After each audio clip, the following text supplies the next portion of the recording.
শবে বরাতের রাত যেভাবে কাটাবেন মনোযোগ সহকারে ফুল ভিডিওটা দেখুন। আপনার ফায়দার জন্য আবারও দরজার কড়া নাড়াচ্ছে শবে বরাত। এই শবে বরাতের রাত হতে পারে আপনার জীবনের শেষ শবে বরাত। এই রাত মুক্তির রাত, সুতরাং অবহেলা না করে অতীতের গুনাহের কথা স্মরণ করে তাওবা করি। তারপর ধারাবাহিক শবে বরাতে রাতে আল্লাহর জন্য ইবাদত করি। এমন ভাবে ইবাদত করতে হবে যাতে একটি ছোট আমল যেন এই রাতে মিস না হয়। যেভাবে সারা রাত ইবাদত করব, খুব মনোযোগ দিয়ে অজু করবেন, অজুর শেষে কালিমায়ে শাহাদাত পড়বেন, সারা রাত অজুর সাথে থাকার চেষ্টা করবেন, এতে অনেক সওয়াব আছে। মাগরিবের আজান হলে মনোযোগ দিয়ে আজানের জবাব দিব, তারপর দুরূদ পড়ব, এরপর আজানের দোয়া পড়ব খাস দিলে, তারপর খুব বিনয় নম্রতার সাথে মাগরিবের নামাজ পড়ব। 2 রাকাত করে 6 রাকাত আওয়াবিন নামাজ পড়ব। মাগরিবের ও আওয়াবিনের নামাজের ফাঁকে বা পরে সন্ধ্যার জিকির ও আমলগুলো করব 15 মিনিট। তারপর সূরা ওয়াকিয়া পড়বেন, তারপর ইসলামিক বই পড়বেন এশার আগ পর্যন্ত, যাতে ইবাদতের প্রতি আগ্রহ আসে।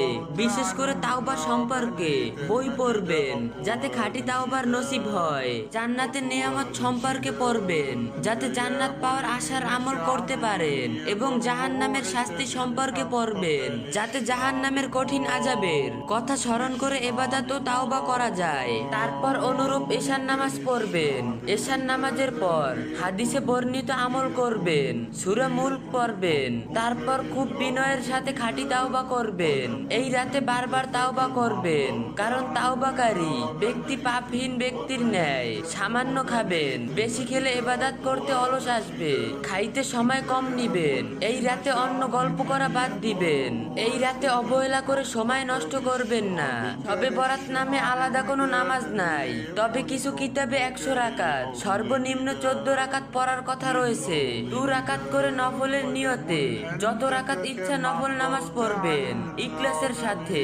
2 রাকাতের মাঝখানে তাওবা ও দোয়া করবেন, কোরআন তেলাওয়াত করবেন, যত বেশি পড়বেন ভালো। সালাতুত তাসবিহ নামাজ পড়বেন, কমপক্ষে 1000 বার করে দুরূদ ও ইস্তেগফার করবেন। সুবহানাল্লাহ, আলহামদুলিল্লাহ, আল্লাহু আকবার 100 বার করে পড়বেন। সুবহানাল্লাহি ওয়া বিহামদিহি 100 বার পড়বেন। সুবহানা রাব্বি ওয়া বিহামদিহি 100 বার পড়বেন।